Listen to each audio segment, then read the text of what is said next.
Bonjour à toutes et à tous et bienvenue dans ce webinaire.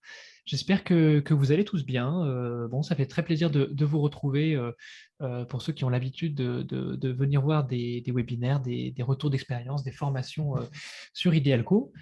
Avant de commencer ce webinaire où on va parler de l'outil Dome, l'outil Dome qui permet de centraliser des informations, notamment au niveau des aidants et pour les bénéficiaires de la PCH. euh, nous allons rappeler juste très rapidement les règles en fait, du webinaire. Je sais que vous êtes plusieurs à nous suivre sur Zoom et également sur Vimeo. Alors, pour les personnes sur Zoom, vous le savez, si vous venez souvent pour poser vos questions, je vais vous demander de privilégier un petit onglet qui se trouve en bas de votre écran, qui s'appelle l'onglet Q et R, ou questions ou réponses. Alors, pourquoi privilégier cet onglet-là plutôt que le chat? Ça nous permettra à nous et aux intervenants de mieux pouvoir lire vos questions et donc de mieux pouvoir y répondre. Ces questions, on va pouvoir les aborder normalement en fin de webinaire. Donc voilà, soyez pas trop impatientés si on tarde à répondre à vos questions. On les a bien reçues et on va y répondre par la suite. Pour les personnes qui nous suivent sur Vimeo, c'est un peu plus simple. Vous avez uniquement à poser vos questions dans le chat, donc dans le petit onglet chat qui se trouve normalement à la droite de votre écran. Voilà, alors sans plus tarder, je vais céder la parole aux intervenants, mais d'abord je vais les présenter assez sommairement. Nous avons avec nous Isabelle Cruau, qui est responsable des partenariats à Dôme. Bonjour. Nous avons également Stéphane Bertin, qui est directeur technique à Dôme.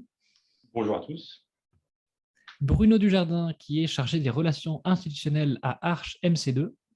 Bonjour. Et Sébastien Paulin-Bretel, chargé de mission numérique au CIAS du Pays Voironnais, qui a récemment mis en place la solution, l'outil Dôme, sur son territoire. Bonjour. Voilà, sans plus tarder, je pense que je peux vous céder la parole. Alors, je ne sais pas si monsieur Dujardin, vous voulez commencer ou Madame Cruau. C'est effectivement moi qui vais commencer. Donc déjà à partager mon écran pour que vous puissiez visualiser. Oui, on peut commencer. Allez-y. Très bien. Tout d'abord, un grand remerciement à tous les participants. On est vraiment très heureux d'être réunis ensemble là, pour vous présenter ce webinaire. Merci Vincent, donc à Idéal Connaissance, de nous permettre cette prise de parole. Et un grand remerciement également à Monsieur Paulin Bretel pour sa présence, parce que ça nous paraissait important d'avoir un retour d'expérience d'une structure qui utilise Dôme. Donc, on ne va pas refaire la présentation. Vincent l'a déjà faite. Et donc, on va déjà dire un petit mot sur la société Dôme, qui a été créée en avril 2016, une structure basée à Rennes et filiale du groupe Arche, avec une posture de neutralité de Dôme qui est vraiment importante. Vous allez comprendre pourquoi sur la présentation de la collaboration avec de nombreux acteurs du médico-social et des éditeurs qui peuvent être concurrents au niveau de leurs activités respectives, mais avec lesquels Dôme va pouvoir s'interconnecter justement pour profiter d'un certain nombre de services. Dans un premier temps, nous allons évoquer la cartographie des acteurs de l'accompagnement à domicile et des besoins de coordination. Donc, ces acteurs sont nombreux, qu'ils soient d'ordre familial, avec les aidants, dont on va beaucoup parler lors de ce webinaire, les structures institutionnelles et les financeurs, notamment le conseil départemental, et un certain nombre de structures, qu'elles soient dans les collectivités, au niveau de structures associatives et privées, qui interviennent donc au domicile des personnes bénéficiaires des prestations, et sans oublier bien évidemment également le monde sanitaire qui intervient aussi dans cet écosystème. Et comme on va vous le présenter, la transversalité de Dôme, c'est vraiment de permettre d'interagir avec tous ces acteurs pour diffuser de l'information auprès des aidants et des aidés. Donc, l'accompagnement des aidants est vraiment un sujet essentiel, aussi bien pour le conseil départemental que pour les autres intervenants. Face à la pluralité de ces acteurs se pose la question du parcours et de la fluidité du parcours du bénéficiaire. Et le département, en tant que chef de file de l'action sociale, en porte la responsabilité. Donc, comment soutenir les aidants et les personnes aidées en perte d'autonomie grâce à une meilleure coordination? C'est un des nombreux défis qui constituent une politique aidant, soulager l'aidant dans sa mission sociale, accompagner les moments de transition de la vie, favoriser l'inclusion numérique. On fait très rapidement le parallèle avec cet enjeu. Et donc, je le répète, permettre une coordination optimale pour un parcours usager fluide. Donc, voilà quelques incontournables des défis qui constituent cette politique aidant. Et avec DOM, on va permettre au conseil départemental de donner de la visibilité à la politique publique à destination des administrés. Donc, les actions des départements sont essentielles pour les aidants et elles méritent d'être plus visibles. Et donc, on va vous présenter comment, avec DOM, nous allons donc pouvoir vous aider à cette mise en œuvre de votre politique à direction des aidants. Et je laisse pour ça la parole à Isabelle. Merci Bruno. Donc, effectivement, je vais vous montrer un petit peu comment on peut vous aider à ce niveau-là. Vous allez voir, DOM a différentes fonctionnalités, différentes possibilités. En l'occurrence, je vais vous en montrer deux essentielles qui sont, je pense qu'il faut que tu débranches la tienne. Pardon, excusez-nous. Petit... Voilà, qui sont un portail aidant et aidé avant tout, de façon à ce que, en tant que structure, vous puissiez communiquer avec vos utilisateurs qui sont les bénéficiaires ou les aidants, souvent les aidants du reste. Grâce à une application dédiée sur les stores, que ce soit en Android ou en iOS, donc sur smartphone ou tablette, mais aussi sur le web, de façon à ce qu'il y ait plusieurs possibilités d'accès à DOM. Donc tout ça pour dire que le portail va aider les aidants à consulter l'ensemble des informations de la prise en charge à domicile des bénéficiaires, tout ce qui est planning, par exemple. Je viendrai un petit peu après sur les différentes fonctionnalités, mais avec un planning consolidé, partagé, des documents également partagés, ça peut être des contacts, etc., etc. On peut avoir aussi tout ce qui est plan d'aide, etc. Mais aussi d'échanger et d'interagir via un cahier de liaison numérique.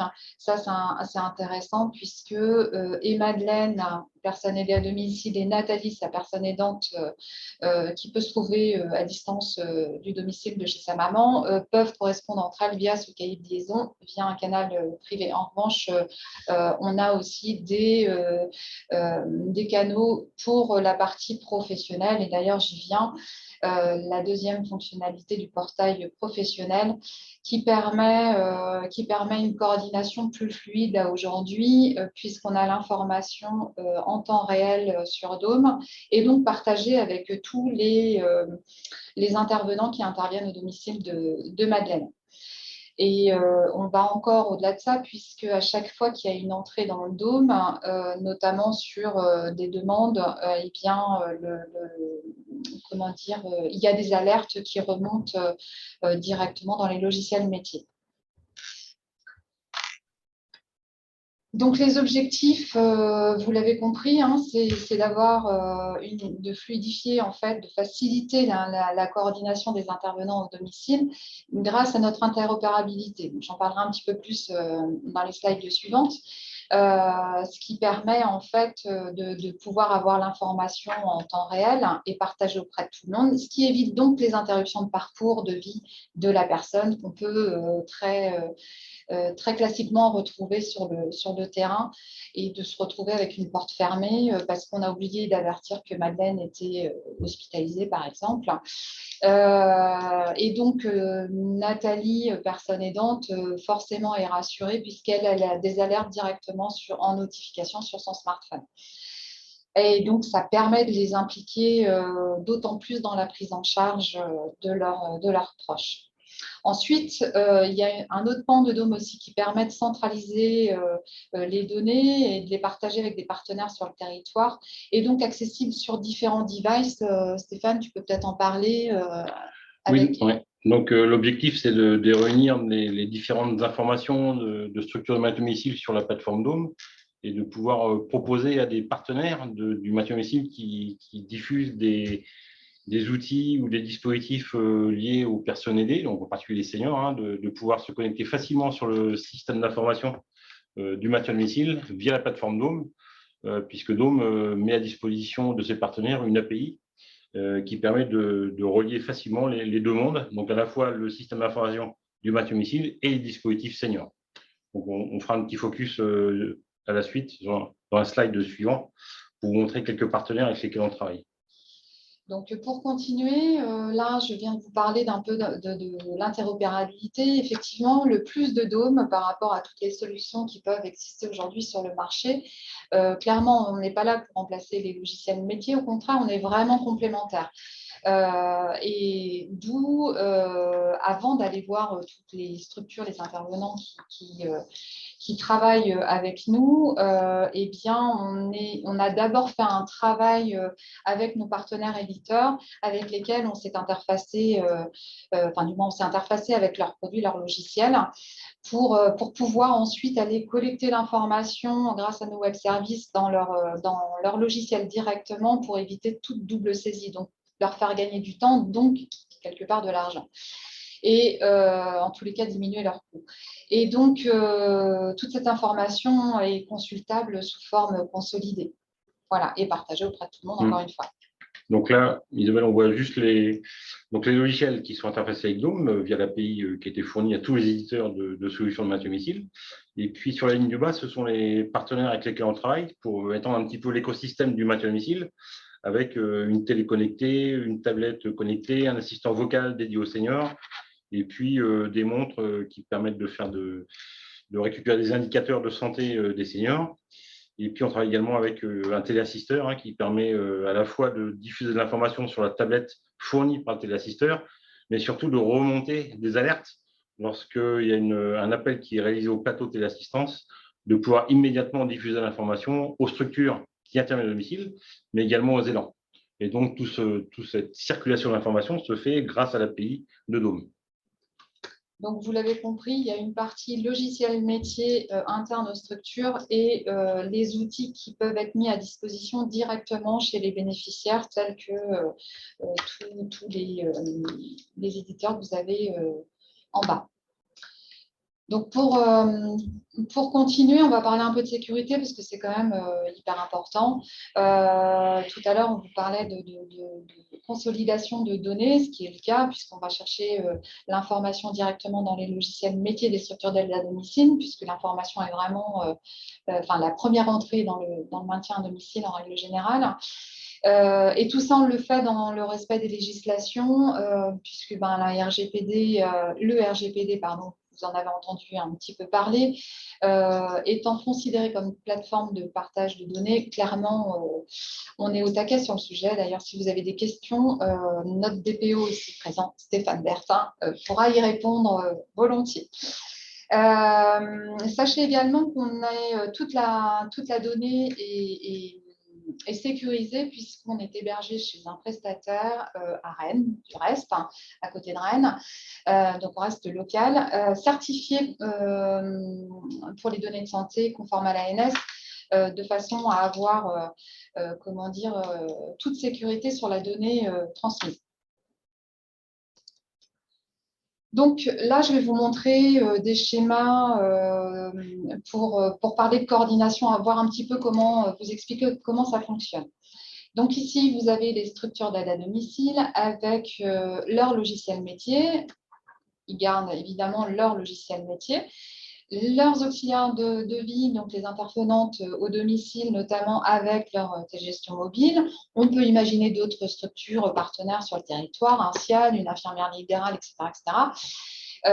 pour partager de l'information. Et donc, au milieu, on met Dome qui va collecter l'information directement via les logiciels métiers pour ensuite la partager auprès de tout le monde.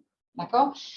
En ce qui concerne le département, je ne vais pas détailler sur cette slide-là, on en parlera juste après sur des cas d'usage qui sont déjà concrets aujourd'hui. Et juste un petit focus sur les plateformes de coordination qui émanent des ARS.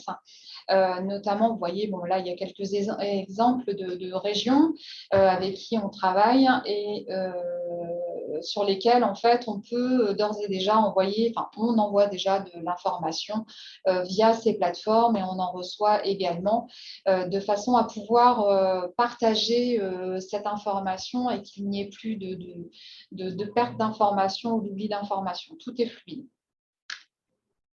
Ça évite, pour éviter la double saisie également, encore une fois. Donc là, on avait vraiment la vision, je vous parlais de portail professionnel tout à l'heure, donc là, on est vraiment sur l'ensemble de la coordination du territoire. Après, je vous ai parlé de portail, comment dire, aidant-aidé. Eh bien, comment ça se passe? De la même façon, on met Dome au milieu. Dome a récupéré les informations, comme je vous ai montré sur le schéma précédent, l'information dans les logiciels métiers. Ceci étant, eh bien, Madeleine, si toutefois elle a la possibilité qu'elle est connectée, encore une fois, ce n'est pas une obligation parce que selon le GIR, effectivement, ils ne peuvent pas tous se connecter. Très souvent, c'est la personne aidante, donc Nathalie, qui va pouvoir intégrer de l'information parce qu'elle aussi, de son côté, elle a de l'information concernant la prise en charge de sa maman qui peut intéresser tout l'écosystème en fait, qui intervient chez Madeleine.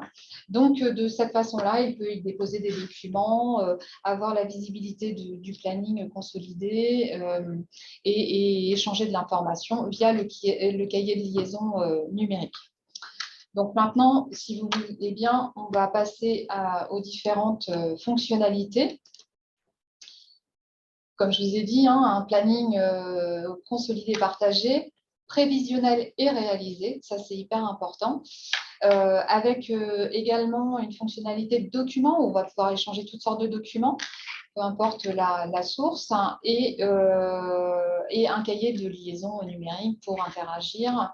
Et on va finir par les grilles de repérage de fragilité. Je vais rentrer dans le détail sur ces fonctionnalités, chacune de ces fonctionnalités.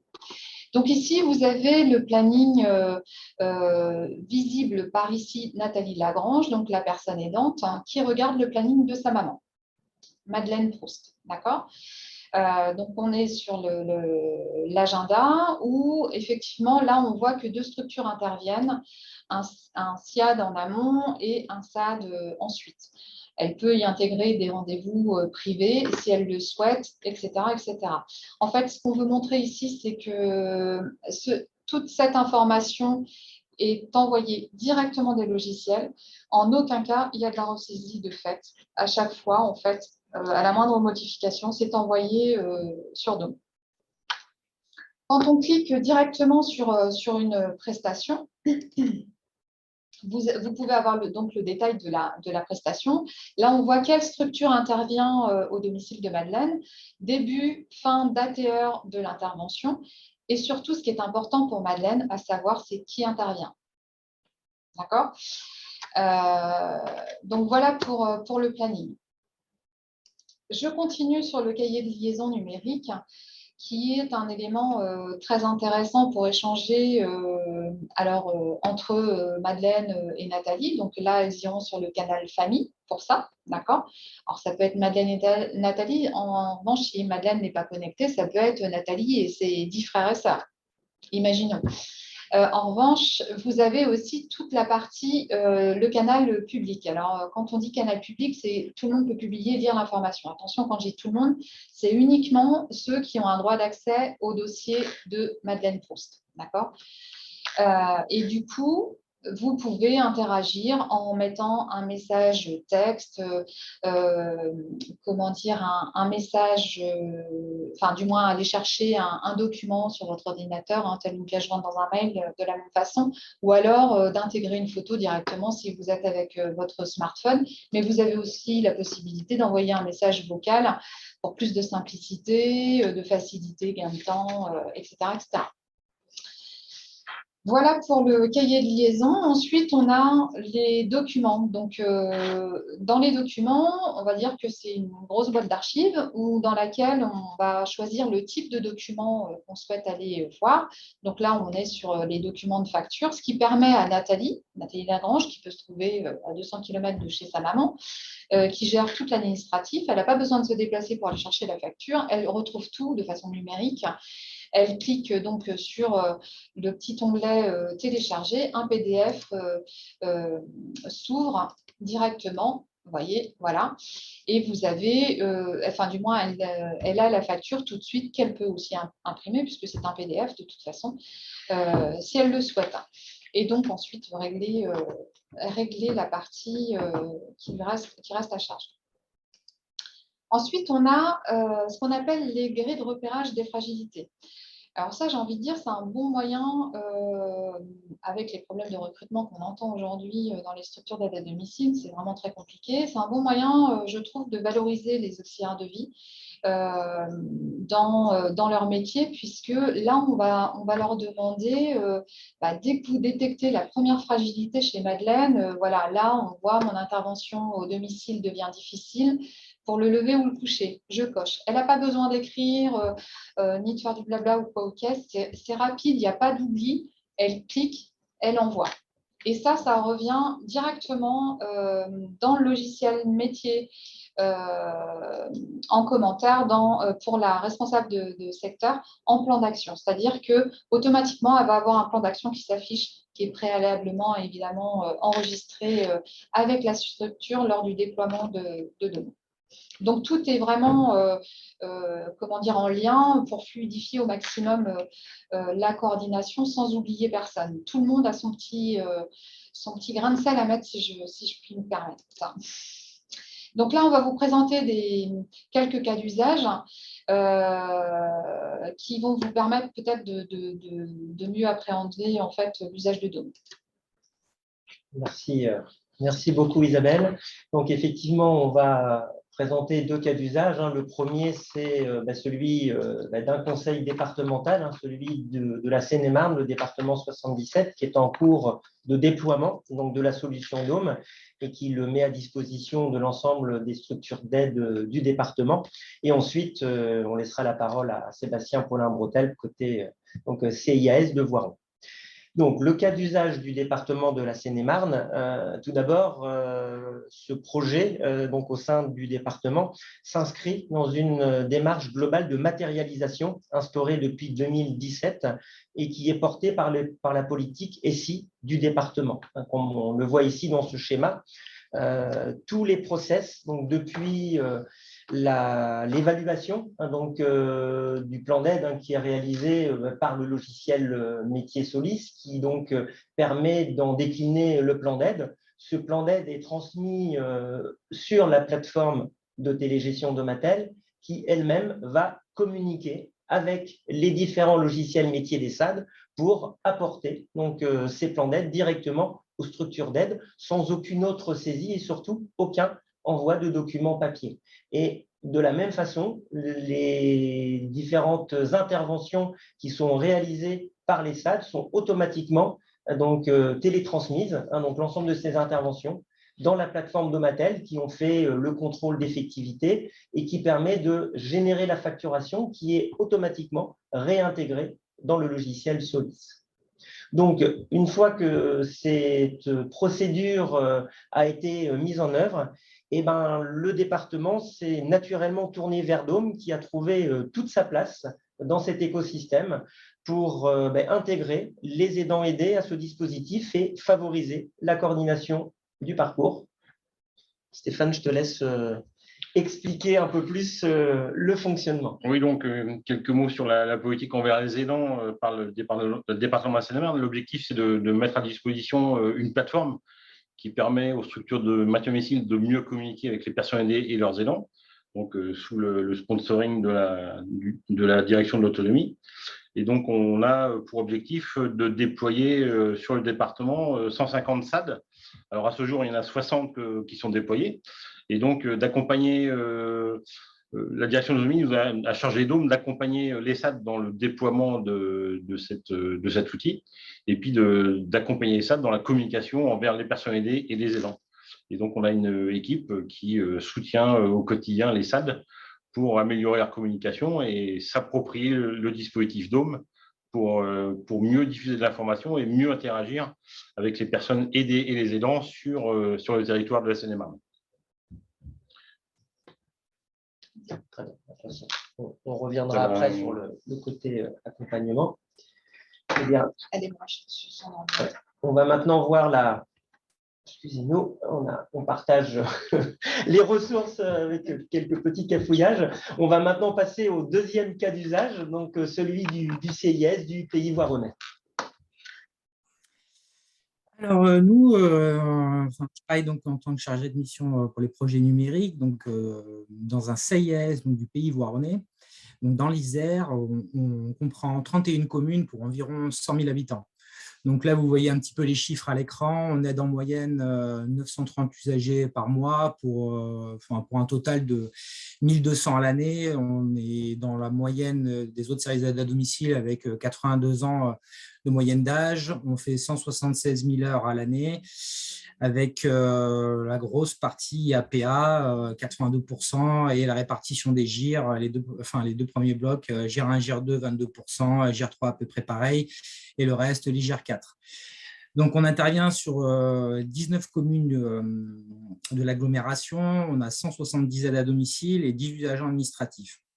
On marche en mode SPACAD avec le SIAD, qui a 45 places autorisées et financées, 61 personnes prises en charge au cours de l'année, avec 11 salariés, de 9 aides-soignantes et 2 administratifs. Au total, on partage 34 usagers en commun, entre le SIAD et le SAD. Donc nous, pour quelles raisons on a décidé quel est notre besoin et pourquoi on a décidé de passer sur Dôme, parce qu'on avait besoin de moderniser notre service et proposer, c'est un des principes fondamentaux de la fonction publique, la mutabilité, donc de proposer une plus-value à notre service par rapport au privé, donc un portail qui permette aux familles d'accéder à un espace dédié pour pouvoir communiquer grâce au cahier de vie numérique, de pouvoir aussi consulter les plannings prévisionnels et les plannings aussi réalisés en temps réel, et de pouvoir accéder aux factures, attestations fiscales et une base documentaire qu'on peut remplir au fur et à mesure, notamment les contrats, devis et autres. Donc, on avait besoin de ça. On s'est évidemment, tout le monde l'a vu, la Covid-19 n'a pas aidé la situation. Il fallait lutter contre vraiment l'isolement et la fracture numérique, parce qu'il y a certaines personnes qui étaient complètement isolées. Donc, un outil qui pouvait nous permettre aussi de pouvoir encore continuer à maintenir du lien et à améliorer globalement la prise en charge de l'usager. Donc, on a eu le temps de tester Dôme, puisqu'on l'a testé et déployé courant de 2020. Et on a eu toute l'année 2021 pour le tester. Donc, au départ, c'était sur des secteurs tests, mais même pendant notre test courant 2021, en fait, on a quasiment déployé sur tout le service parce que tout le monde y trouvait de l'intérêt et que tout le monde a voulu vite s'y mettre. Donc, on a déployé et testé pendant une année. À la suite de ce test, on a pérennisé l'outil. Alors, ça nous a pris aussi un petit peu de temps parce qu'en parallèle, sur le département de l'Isère, il y a un autre projet qui était soutenu par l'Isère, qui était Sentinelle et qui faisait un peu concurrence. Donc, du coup, nous, il fallait qu'on puisse avoir des arguments justement pour dire si on voulait pérenniser et que, quoi qu'il arrive, par rapport au département, on continuerait à utiliser cet outil. Donc, on l'a pérennisé début 2022. Et donc, au niveau technique, ça s'est passé. Donc, ça, c'est vraiment pour l'intégration de Dôme durant cette année 2021. Ça s'est passé sans aucun problème. La solution est d'une facilité assez déconcertante, que ce soit pour l'administration, vraiment par exemple des codes pour les structures, que ce soit aussi, je pense notamment aux intervenants, on a quand même des aides à domicile qui, pour certaines, ont plus de 50 ans, qui ne sont pas forcément des générations, on va dire, à l'aise avec le numérique.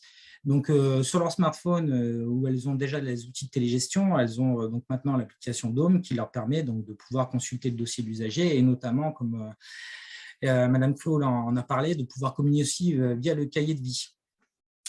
Donc, tout ça, ça s'est fait sans problématique. On a aussi déployé cette année le SIAD, sans problème aussi particulier. Donc, ça s'est fait très facilement. L'interopérabilité s'est fait aussi sans problème, puisque nous, en tant que SAD, on n'a pas le même logiciel que SIAD et on a deux systèmes de télégestion qui sont différents. Donc, au final, tout communique parfaitement, l'information arrive à circuler à tous les niveaux. Donc, le déploiement, on ne peut pas dire que ça a été un gros problème. Donc, l'intégration de Dome dans le service, ça s'est fait très facilement. Et au quotidien, par rapport à nos pratiques, on voit qu'on a gagné énormément de temps déjà dans la transmission des informations qu'on va dire essentielles, parce qu'on en a même changé nos pratiques. C'est-à-dire qu'avant, on avait un cahier de liaison, mais physique, donc qui était chez les domiciles des usagers. Et maintenant, pour les informations qui sont, on va dire, essentielles, les aides à domicile, elles ont même maintenant la consigne de marquer directement pour les usagers qui ont Dome, de transmettre les informations importantes qu'elles ont directement dessus. Donc, c'est un outil qui est quand même vraiment très intéressant parce que du coup, tous les partenaires reçoivent directement l'information. Et quand je dis tous les partenaires, donc nous, on a quand même le SIAD, on a évidemment les responsables de secteur, les coordinatrices aussi qui reçoivent l'information, les familles, on a potentiellement en tutelle et autres, même des cabinets infirmiers supplémentaires. Donc, tous ceux qui sont connectés, comme Mme Cléo l'a dit, c'est sous réserve évidemment que l'usager donnait son consentement. Enfin, tous ceux qui sont partie prenante de l'usager reçoivent l'information en temps réel. Quelque chose aussi qui est une fonctionnalité que nous, on apprécie beaucoup, c'est que les aides à domicile, donc ça, c'est un paramétrage aussi qui a été fait sur mesure pour notre structure. Les aides à domicile donc, qui interviennent chez un usager, quand elles interviennent dans les 3 jours et qu'il y a une information par une collègue, par exemple, qui s'est passée, je prends un exemple, par exemple, un usager qui est tombé, elles peuvent le marquer et toutes les collègues qui interviennent dans les 3 jours, elles reçoivent automatiquement un SMS avec le contenu du message qui a été mis. Donc, pour tout ce qui est vraiment information importante, c'est du temps réel, c'est du gain de temps, tout le monde est informé. Les collègues, elles reçoivent dans le logiciel métier, elles reçoivent directement nous, ce qu'on appelle des pop-up avec notre logiciel métier. Donc, elles reçoivent tout ça. Donc, on a un gain de temps, transmission d'informations pour tout ce qui est, on va dire, le quotidien, les changements de planning, les souhaits des familles qui, par exemple, veulent aller au restaurant le week-end et que, du coup, ils veulent faire une annulation. C'est tout possible par l'outil. Donc, on y a gagné vraiment beaucoup de temps. On a gagné aussi on va dire en confort parce que ces systèmes-là, si ce n'est pas, on va dire, opérationnel, c'est quand même compliqué. Mais je prends l'exemple, par exemple, d'un couple qui est aidé et qui ont tous les deux Dome, ce n'est pas forcé que les aides à domicile interviennent pour les 2 membres du couple. Donc, Dome fait une déclaration de foyer et en fait, que ce soit une aide-soignante ou une aide à domicile, dès l'instant qu'elle marque quelque chose dans le cahier de vie, les autres intervenants qui n'interviennent pas pour cet usager peuvent quand même voir le message et le contenu. Donc, ça aussi, c'est super intéressant. C'est vraiment le partage d'informations au niveau du couple et de la famille se fait vraiment de façon vraiment, je dirais, incroyable parce que c'est le partage d'informations est quand même assez essentiel et c'est surtout le temps qu'on y gagne, quoi.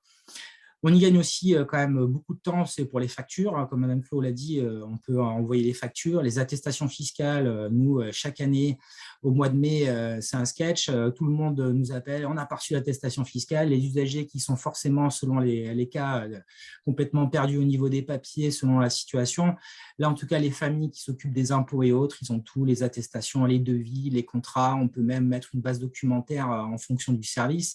Donc, si le SIAD, par exemple, veut mettre des documents qui lui est propre avec des droits de regard, la famille n'accède pas, parce que si c'est des informations confidentielles pour les professionnels, on peut partager tout ça, ça se fait sans difficulté. Donc, très intéressant. On a aussi, nous, des espaces partagés et des sorties culturelles. Donc là, nous, les aides à domicile aussi, elles peuvent prendre des photos et les mettre sur le cahier de vie numérique.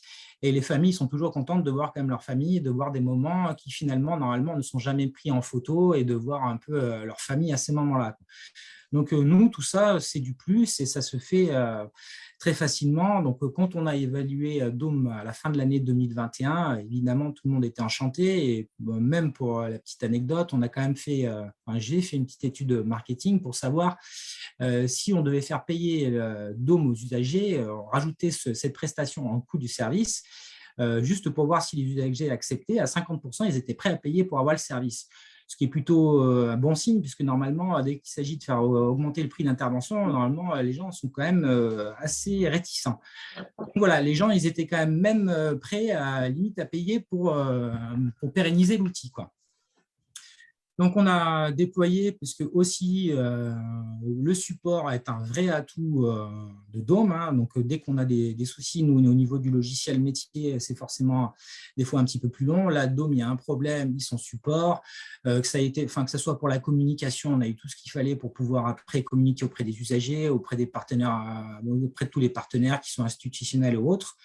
Donc, on est tout ça. Dès qu'il y a un problème technique pour les usagers, que ce soit des configurations de notifications sur leur smartphone ou autre, Dôme prend le relais. Donc, nous, ça nous enlève quand même une épine du pied au niveau technique. Et puis, finalement, on se rend compte qu'il y a quand même peu de problèmes parce qu'on est quand même, normalement, on sert toujours d'intermédiaire. Hein, souvent, on nous contacte quand même s'il y a des problèmes. Je ne suis pas trop ennuyé avec toutes ces problématiques. Donc, c'est plutôt bon signe, quoi. Et du coup, nous, les projets, comme M. Dujardin l'a dit, ce serait de pouvoir encore renforcer le partenariat avec notre département et notamment Solis, puisque donc, nous, on l'utilise déjà aussi pour tout ce qui est partie facturation. Et maintenant, on souhaiterait, c'est pouvoir en fait récupérer directement les plans d'aide pour que ça puisse s'implanter directement dans Dôme. Donc ça serait quand même aussi très intéressant. Et puis aussi les fiches de mission des usagers. Alors évidemment, sous réserve on va dire de confidentialité, parce qu'il y a des informations qui ne sont pas à destination des familles, mais ça, on sait qu'on peut le faire avec Dôme.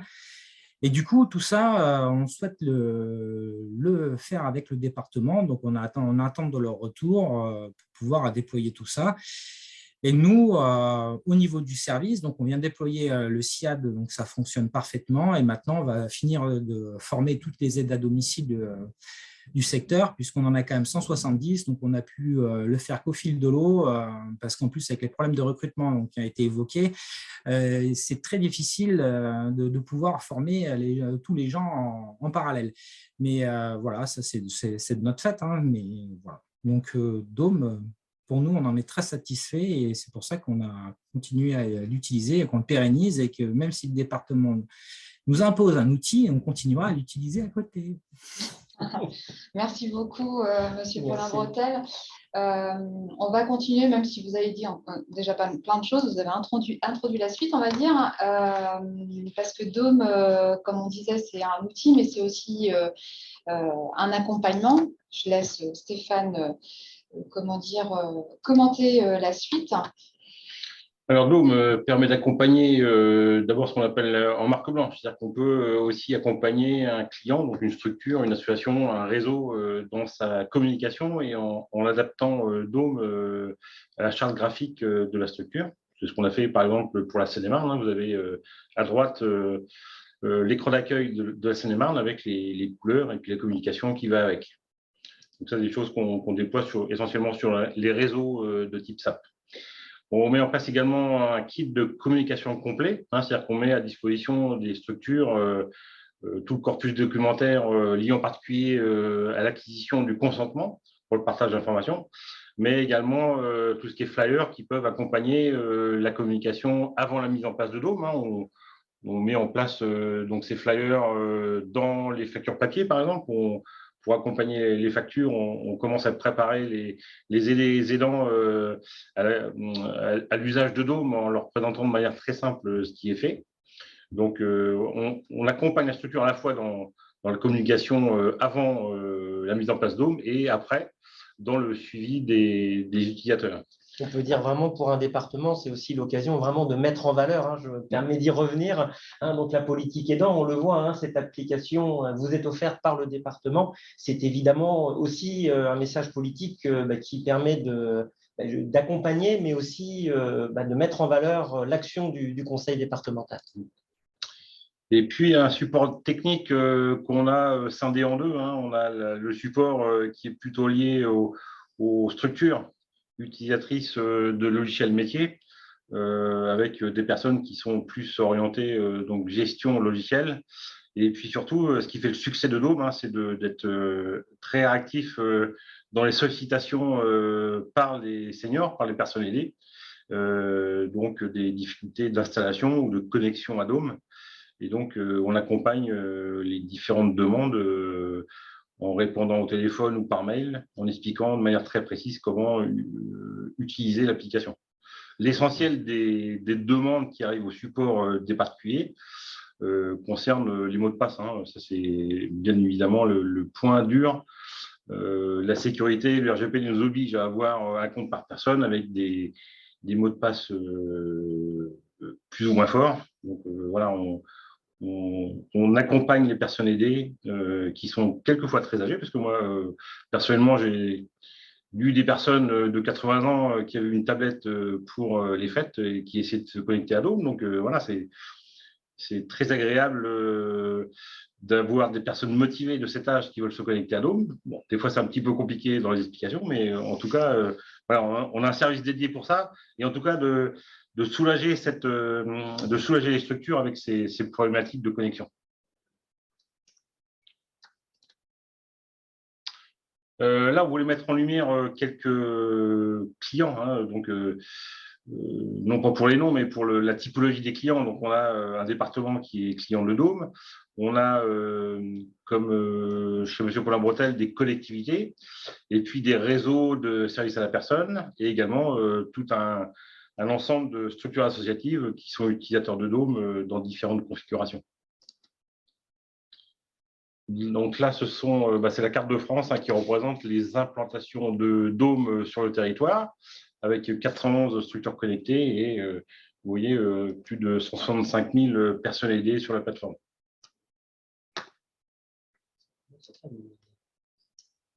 Donc, pour résumer, en fait, tout ce qu'on vient de vous dire, petit 1, c'est donner de la visibilité à votre politique aidant en favorisant l'inclusion numérique, qui est une notion importante au sein de vos organisations aujourd'hui en tant que département, mais c'est aussi anticiper les besoins des bénéficiaires et soulager leur quotidien, le quotidien des aidants, pardon.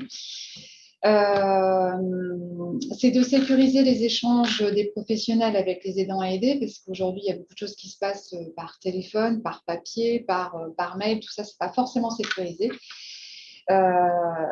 Et c'est faire de la coordination des intervenants à domicile votre cheval de bataille, parce qu'aujourd'hui, on voit bien que la coordination, elle est présente, mais il peut y avoir des failles du fait que tout n'est pas en lien. C'est là où, comme je le disais tout à l'heure, il y avait un vrai plus pour Dôme grâce à son interopérabilité, excusez-moi. Tout le travail qu'on a pu faire en amont en fait avec les éditeurs du secteur du maintien à domicile notamment, mais pas que. Et puis compléter votre schéma de soutien à l'autonomie et des solidarités et unifier tous les acteurs de votre territoire autour d'une même cause qui est le bénéficiaire. Voilà, tout ça encore une fois dans votre politique aidant pour accompagner votre politique aidant. Je vais laisser place à toutes questions. Peut-être qu'il y en a déjà de posées. Je ne sais pas si par rapport au chat, s'il y a des questions. Oui, on a quelques questions. Alors, en tout cas, merci pour cette présentation, c'est très clair. Alors, on a une question, une première question. Bonjour, comment les aidants obtiennent-ils leur identifiant? Je pense qu'on a un petit peu parlé de tout ça. Oui, en fait, l'acteur principal dans le dispositif, c'est la structure d'aide à domicile, de maintien à domicile. Et donc, c'est elle qui va piloter la politique de fourniture des identifiants aux utilisateurs. Alors, aux utilisateurs, ça peut être la personne aidée, ça peut être l'aidant, ça peut être les professionnels interne et externe à la structure. Et donc, c'est la structure, via son logiciel métier, qui va enrôler la personne sur Dôme. Et donc, cette personne va recevoir un compte personnel, strictement personnel, qui peut être… donc, un compte est identifié par un identifiant, en général nom-prénom, et puis un code secret. Et donc, la plateforme Dôme peut diffuser ses identifiants mot de passe via un courrier, un mail ou un SMS, de manière différenciée. Donc, c'est vraiment la structure qui indique qui elle veut enrôler sur la plateforme et à qui elle veut donner accès au dossier des personnes aidées sur Dôme. Je rappelle également que les personnes aidées, on n'est pas obligé de connecter une personne aidée pour pouvoir échanger de l'information autour de son domicile. Donc ça, c'est important. On peut diffuser de l'information uniquement aux professionnels et aux aidants si nécessaire. Monsieur Paulin-Bretel, est-ce que vous souhaitez peut-être soit confirmer ou préciser comment vous faites dans votre quotidien, ou est-ce que Stéphane Non, mais il a très bien résumé. Après, c'est donc une question d'enrôlement. Donc, nous, après, on envoie des courriers aux usagers, ou quand on va les voir à domicile, ou pour nous, que ce soit les usagers qu'on aide déjà ou des nouvelles demandes. Et donc, souvent en présence de la famille, on leur explique qu'est-ce que c'est Dôme.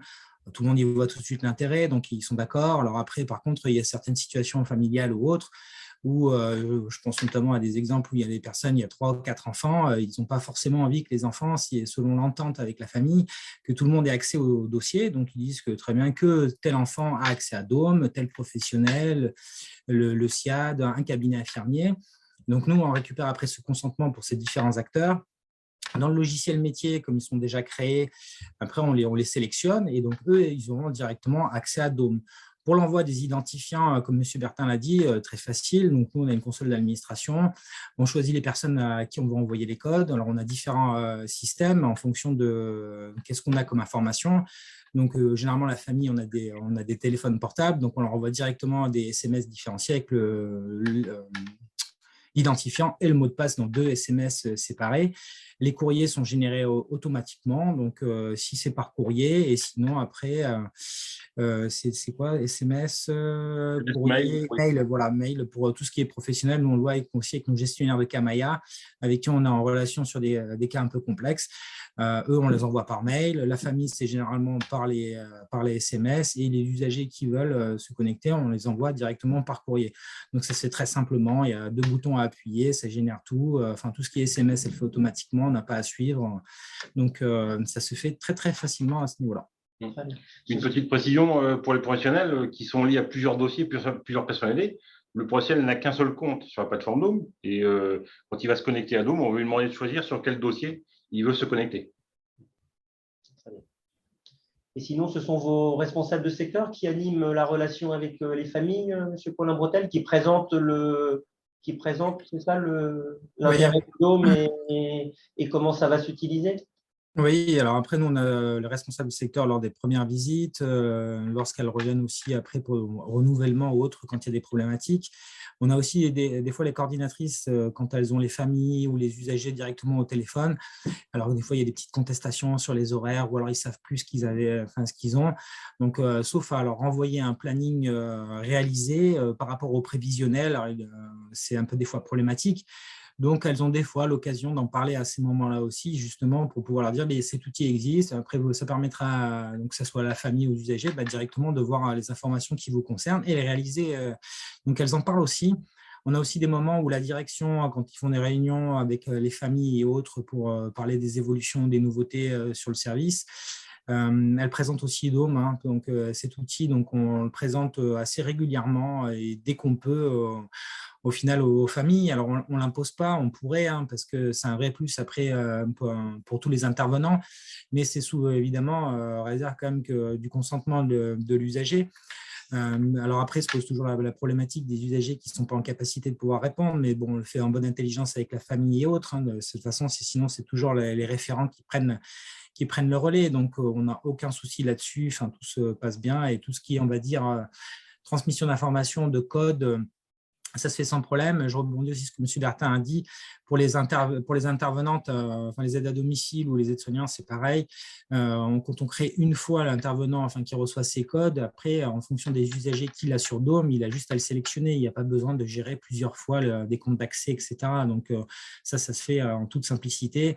Nous, généralement, pour aussi, on va dire la petite anecdote, quand on forme des équipes, on les forme donc sur Android, des aides à domicile, on les forme par groupe généralement de 10. On prend 1h30, donc c'est pour leur montrer à quoi ça sert Dome avec la présentation, on leur fait voir les fonds d'écran, qu'est-ce que l'usager voit, et après on leur fait voir directement sur leur téléphone. Et on les connecte aussi une première fois en leur remettant les courriers à ce moment-là. Et même chose, après, on leur change le mot de passe pour qu'après, la première fois, évidemment, il y a l'histoire du mot de passe temporaire, mais dès qu'elles se connectent dessus, c'est elles qui choisissent un mot de passe sécurisé qui leur appartiennent. Donc, ça, on le fait. Et en 1h30, on avait affaire à 10 personnes. Donc, c'est que l'outil est quand même plutôt très simple parce qu'on a quand même, nous, des fois, des aides à domicile qui ne sont pas enclins à tout ce qui est numérique. Donc, à chaque fois, elles ressortent des réunions en disant c'est très simple, pas de souci particulier, quoi. Merci pour toutes ces précisions. Alors, je vois qu'il y a des questions dans le chat. Quelle est la complémentarité avec les plateformes de coordination? Non, c'est parce Voilà. que… Elle s'associe à une autre question sur Vimeo, pardon, qui, je pense, est dans le même lien, qui est est-ce qu'il y a des passages ou des compatibilités avec d'autres systèmes d'information / outils? Donc, c'est peut-être pas la même question, mais c'est peut-être assez complémentaire. Voilà. Merci. Alors, du coup, en ce qui concerne les plateformes de coordination, donc on travaille… alors, en fait, les ARS mettent à disposition des professionnels de santé des outils de coordination.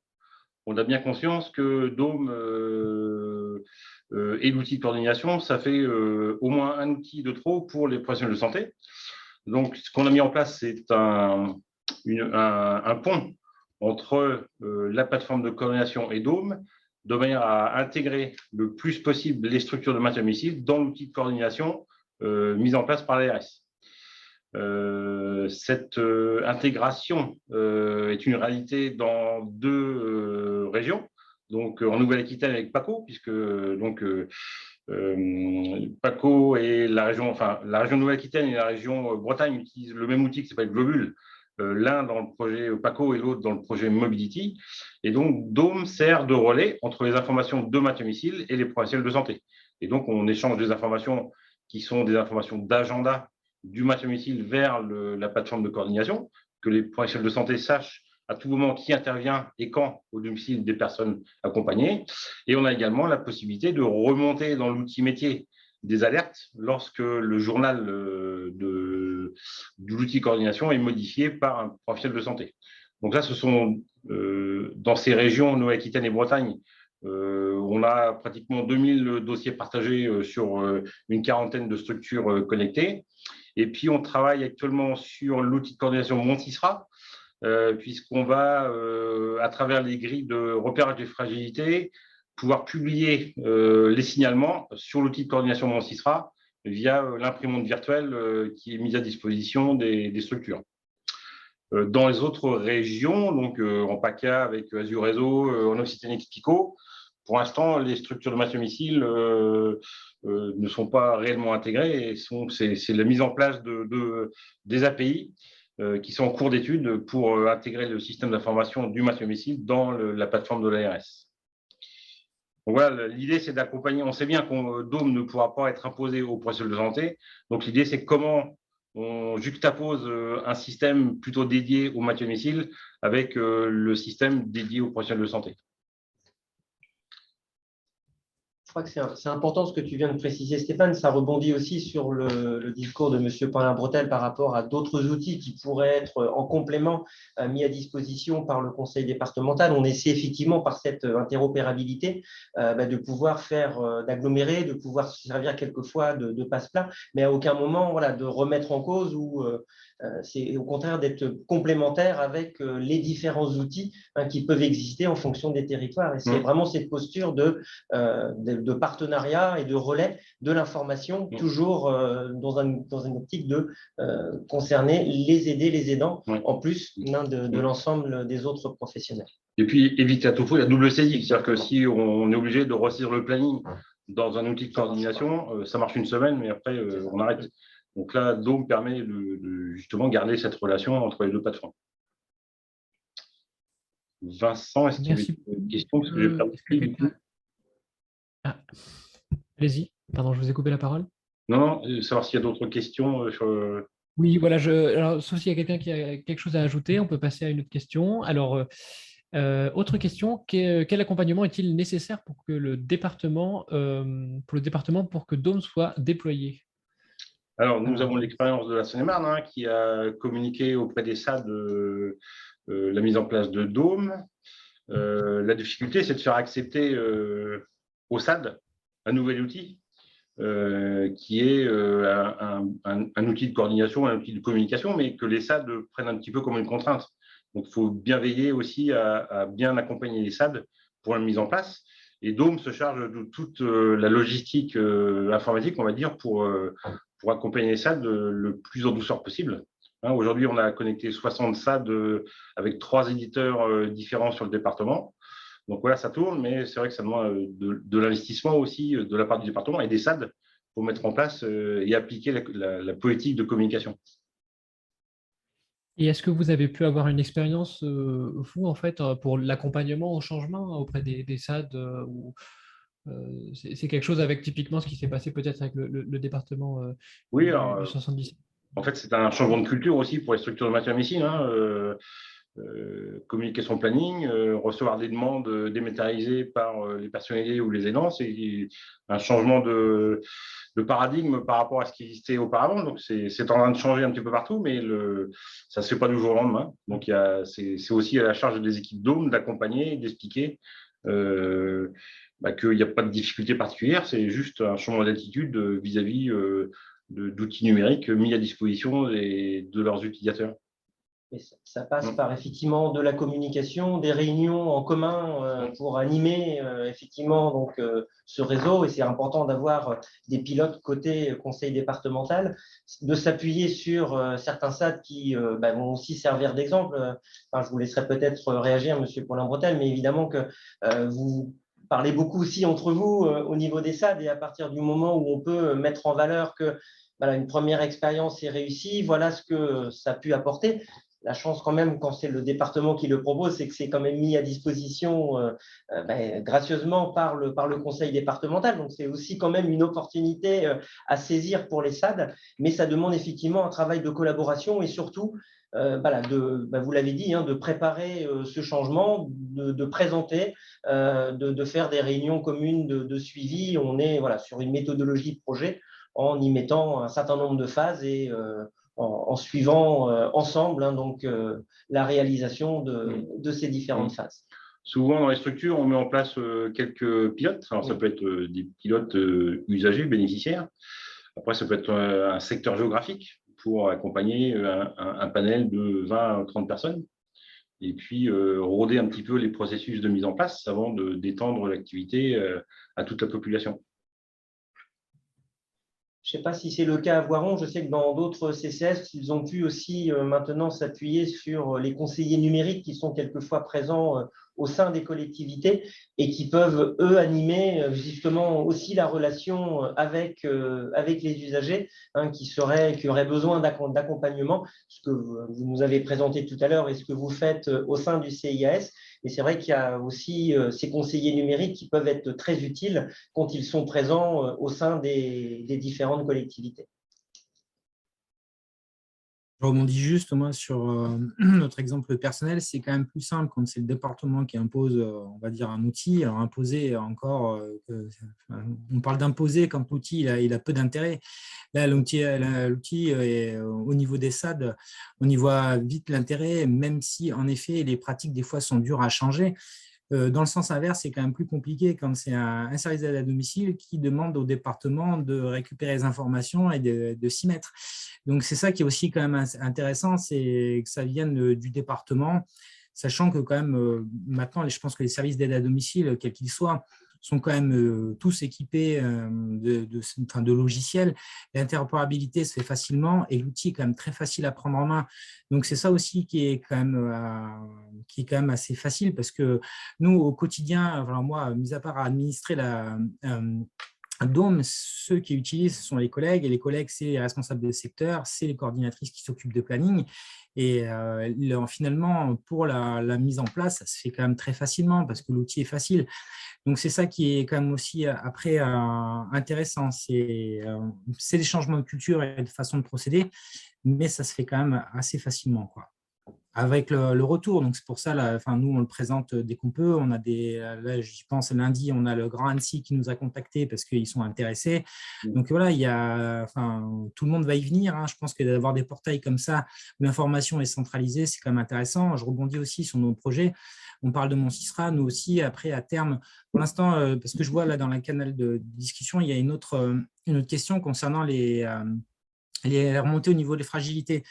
Nous, on l'a pas, pour l'instant, on l'utilise pas. On l'utilise pas pour une simple et bonne raison, c'est qu'on a des gros problèmes de recrutement et il a fallu faire changer aux aides à domicile leurs pratiques qui ont déjà un outil de télégestion et elle a un outil supplémentaire. Ça sera la prochaine étape, c'est qu'on puisse justement aussi exploiter plus l'outil, et notamment concernant les remontées au niveau de la fragilité. Là, on continue à le faire à l'ancienne, elle voit quelque chose, elle continue à appeler les responsables de secteur. Donc, on fait ça comme ça, mais après, à terme, on va continuer à déployer cet outil parce que ça va dans le bon sens. On lutte contre le numérique pour les usagers, mais pour tout le monde, pour les partenaires. Quand tout le monde prend après le coup, je pense que c'est là où ça se passe plus facilement et que du coup, tous les autres services après peuvent y venir plus facilement parce qu'on a des remontées d'expérience, on a aussi des pratiques que nous, on adapte en fonction. Après, on a tous à peu près les mêmes problématiques, hein, les services d'aide à domicile. Donc, après, ce partage d'informations nous permet de faciliter la chose, quoi. Oui, tout à fait. Et pour le coup, de réduire vos coûts aussi en interne, ce qui est quand même quelque chose d'assez intéressant. Pour rebondir sur la question dont vous parliez tout de suite à l'instant, je ne la vois plus. Voilà.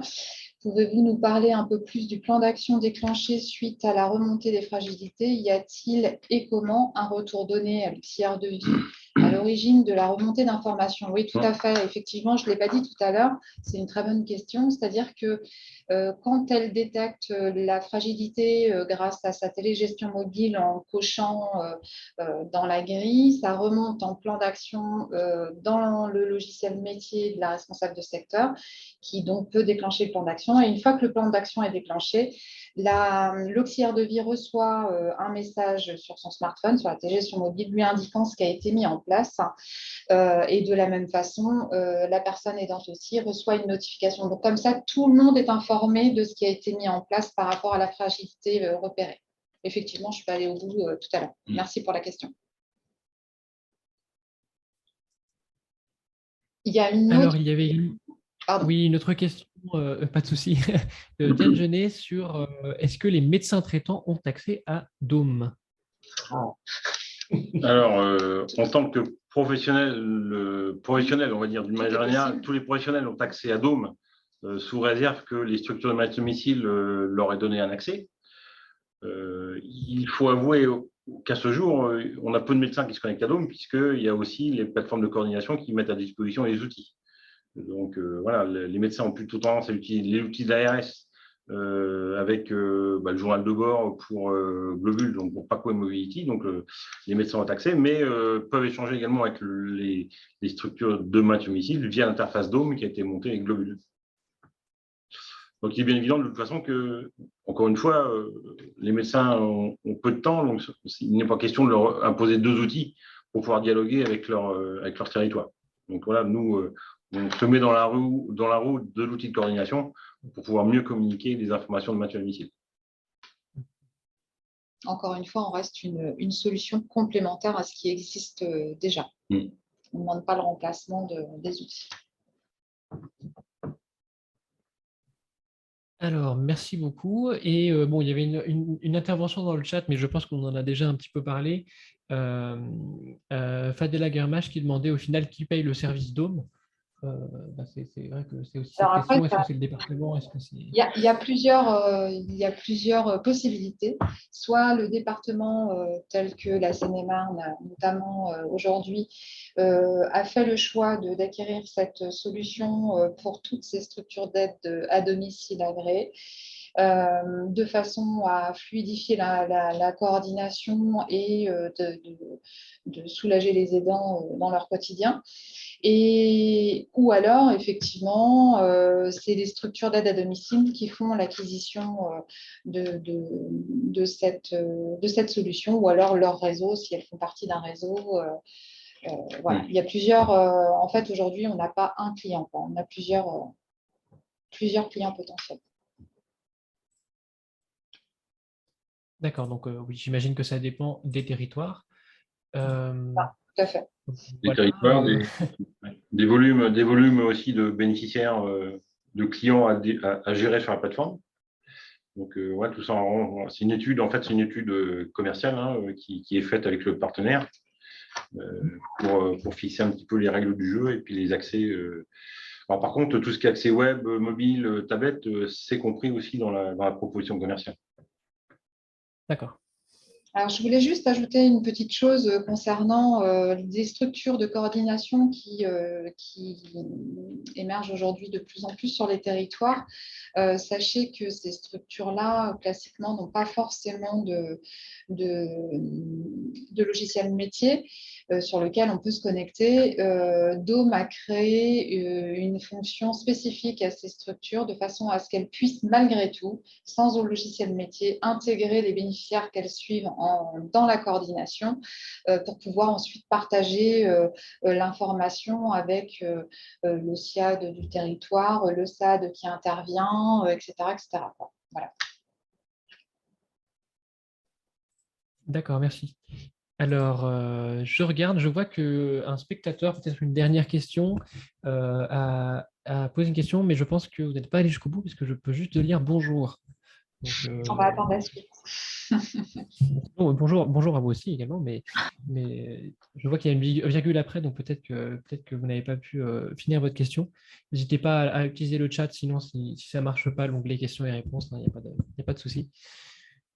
Mais en attendant, j'avais juste une très rapide question. Alors sur Vimeo, j'avais noté, c'était la question un peu de l'accompagnement. Finalement, vous en avez beaucoup parlé, Monsieur Paulin Bretel, mais c'était la question de l'accompagnement du changement dans la CIAS, pardon. Est-ce que c'était quelque chose de complexe? Est-ce qu'il y a dû avoir une formation? Ça a été bien reçu, ça a été compliqué à mettre en place. Je pense que vous avez dit que c'était finalement assez facile, ça s'était fait assez facilement, mais...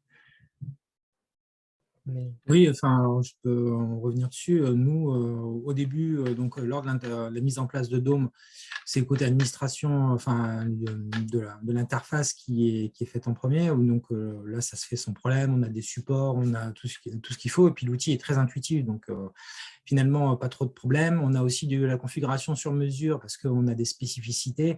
Dome arrive à s'adapter. Donc quand tout ça est fait, nous, on a déployé donc auprès des équipes administratives pour leur présenter. Donc, directement, on s'est connecté pour leur montrer de qu'est-ce qu'elles allaient voir sur le logiciel métier, comment ça allait se passer, qu'est-ce que voient les usagers et les aides à domicile sur leur téléphone, sur les différents supports. Et puis, pour les aides à domicile, comme expliqué, moi je les ai formés en les prenant par groupe de 10 et en leur montrant l'outil et les fonctionnalités et de comment on allait s'en servir, quel était notre besoin, surtout pour un départ, un secteur test, c'était pour supprimer le cahier de vie numérique, physique, puisque en fait on se retrouvait avec des choses qui étaient marquées, qui étaient non signées par les aides à domicile, on avait du tout et n'importe quoi dans les informations importantes. Donc là, au moins, avec la traçabilité et un cahier de vie numérique où en fait on leur impose, parce que c'est notre fonctionnement, de marquer dans le canal public les informations essentielles, la famille au courant, les professionnels, les intervenants. Donc ça a beaucoup assaini aussi tout ça. Donc, ça nous a finalement le changement. On a eu des statistiques aussi qui ont été fournies par Dome sur le temps qu'elles y passaient en moyenne quand elles arrivaient chez un usager. Donc, évidemment, au début, on a eu des craintes, on voit encore un outil, etc. On va y passer du temps, on ne comprend rien. Finalement, la formation, elle ressort, l'outil en sortant, c'est très facile. C'est encore même plus facile que leur application métier qu'elles ont sur leur smartphone, donc aucun problème. Et au final, elles se connectent, elles voient l'intérêt de voir ce qui s'est passé et elles n'y passent pas plus de temps que d'aller ouvrir le classeur physique. Bon, elles vont toujours l'ouvrir parce qu'elles ont quand même des grilles des tâches, des autres, que ça, on n'a pas à dématérialiser. Mais au final, pour aller voir les informations importantes qui circulent, ça ne leur prend pas plus de temps. Donc finalement, l'accompagnement au changement s'est fait très facilement et le retour d'expérience qu'on a eu quand il a fallu évaluer, on n'a eu aucune problématique dans ce niveau-là, en nous disant qu'il voilà, il faudrait revenir en arrière, qu'il ne faut pas déployer, etc. Enfin, tout le monde a vu l'intérêt et on n'a eu aucune objection sur tout ça, quoi. Oui, c'est vrai que la constatation de l'intérêt directement, je pense aussi, résout les soucis de changement, quoi, d'adaptation, d'adoptation, on va dire, d'adoptement, je ne sais plus, de l'outil. Alors, j'enchaîne directement avec une autre question qui est peut-être, du coup, alors c'est peut-être vous, alors Madame Fabienne Berrou-Roy qui demande bonjour, existe-t-il des exemples d'utilisation de Dome pour des aidants ne passant pas par un SAD, mais uniquement du libéral et CESU? Alors, en fait, pour utiliser Dome, il faut quand même une structure qui saisisse les identités des aidants ou des aidés et qui fournisse les comptes utilisateurs sur Dome. Donc, on a travaillé avec des gens qui faisaient du care management pour lequel on fournit, ils avaient réparé l'application, l'accès Dome autonome. On ne peut pas spontanément s'inscrire sur Dome, ça n'est pas possible. Il faut passer par une structure qui fait du SAD, de la coordination, du care management, mais voilà, on met à disposition un outil s'il le faut, mais on ne peut pas spontanément s'inscrire sur Dome, ça n'existe pas. Alors voilà, une autre question. Une rectification de la part de Fabienne Bervouroy. Je pensais à un tiers type plateforme aidant. Oui, à ce moment-là, en fait, nous, on peut déployer des accès sur notre Dome autonome de manière à pouvoir identifier les personnes et les aidants sur cette plateforme et leur donner accès à l'outil de coordination.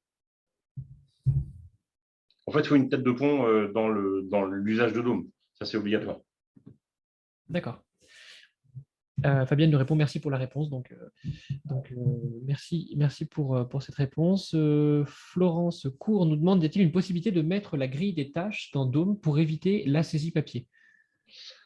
Alors oui, nous, on travaille avec les outils de télé sur mobile qui permettent de cocher les tâches réalisées à domicile et ces tâches peuvent remonter dans le cahier de vie Dome pour informer la personne aidée et surtout les aidants de ce qui a été réalisé au domicile.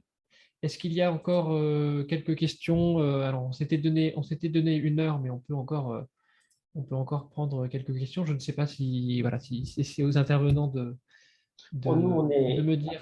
on est à disposition du public. On avait effectivement évoqué 1 heure d'échange, mais on est très content qu'il y ait des questions et qu'on puisse continuer cet échange. Donc, nous, on est prêts à continuer encore de longues minutes si c'est nécessaire.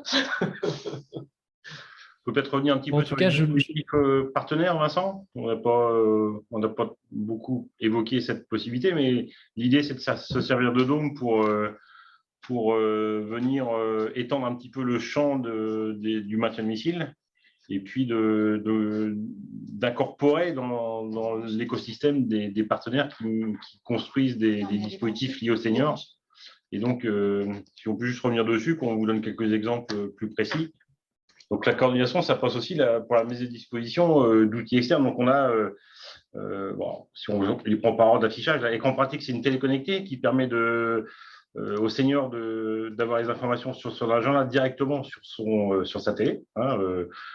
À partir de boutons de la télécommande, on peut switcher des informations de matinée vers les programmes télé. Tikizi, c'est la tablette ardoise qui est diffusée par la poste.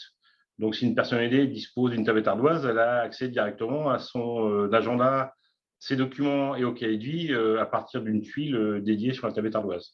Anthrope, c'est un assistant vocal qui a été développé avec des structures de Normandie qui permet aux seniors d'avoir des informations sur la météo, sur l'information locale, avoir de la musique. Et Dome participe à cette expérimentation en mettant à disposition l'agenda. Le senior peut interroger l'assistant vocal pour avoir l'heure de passage de son aide à domicile et également des rappels de rendez-vous sur l'assistant de manière vocale. Donc, elle contrôle tout de manière vocale, il n'y a plus d'écran, plus de clavier.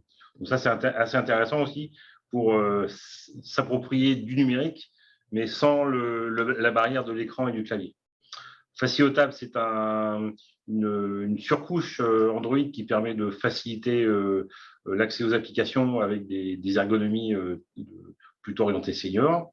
Archaon Life, c'est la plateforme de téléassistance dont j'ai parlé tout à l'heure. Donc, ce qui est intéressant, c'est que là, on sait diffuser de manière quasi temps réel le fait qu'un appel a été fait sur le plateau de téléassistance et de pouvoir prévenir de ce qui a été fait. En particulier, en cas de chute, prévenir que la personne est partie à l'hôpital et qu'on puisse informer directement les domiciles que ce n'est pas la peine de se rendre au domicile ou le lendemain matin. IDCare, c'est une montre qui relève des mesures de santé, température, oxygène, tension, etc. Et donc, on remonte les alertes directement dans le logiciel métier. Et puis, Agenda A2, c'est une tablette D2Scanner.